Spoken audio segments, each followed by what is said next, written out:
So we charge cards weekly for our lawn mowing services, and I was just wondering about how many cuts would you go for a card that gets declined? I think if I was charging weekly, I would change my thought process a bit, right? So for us, when we usually charge monthly, I'm okay with it being a couple weeks, like for them to go through the automation process of getting a new card on file. I'm also in the state where like cash flow isn't as important to me. I'm more trying to keep them throughout the drought seasons. I don't want to be hitting their card 4 or 5 times a month. That being said, if I Hmm. was to go to weekly, I would be much more cutthroat because I do not want multiple bills stacking up on top of each other. As soon as you get like 2 and 3 invoices unpaid on someone's account, almost all the time they'll cancel. And so I would be Right. probably more cutthroat with it. I'd probably make an automation sequence that like after, it gets declined, it notifies them, and like every 2 days for like the next 6 days, it's notifying them. So they get like 3 notifications. And then it would notify you if they haven't updated their credit card by the time a week rolls around. I'd be probably very cutthroat with it, maybe letting one more go through.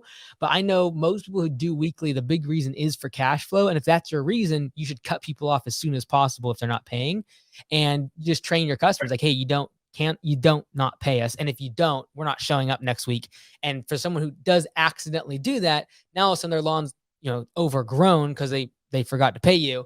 And they will never forget again if they really want your service. Right. Yeah, we have maybe about 3 or 4 people that frequently it gets declined, but if you try it on Friday, it'll go through. Mm-hmm. But some of them then, it goes a couple of weeks, and it's like, how much long, Yeah. how much longer do you really go? But all right, Which I part? appreciate that. Which Thank card you. processor do you use?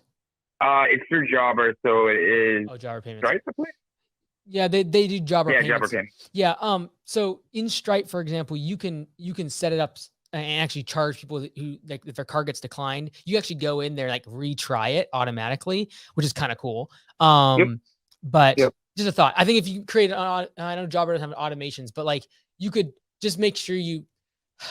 Let me think for a second. Because I know they have invoice follow up, right? Like reminding someone if you an overdue invoice. They do. Yep. Can you make your invoice due upon receipt so that way the follow ups start like the day after the card's declined? That's a good idea. 'Cause I think yeah, that's actually a good idea. I didn't even think of that. Yeah, I would try that.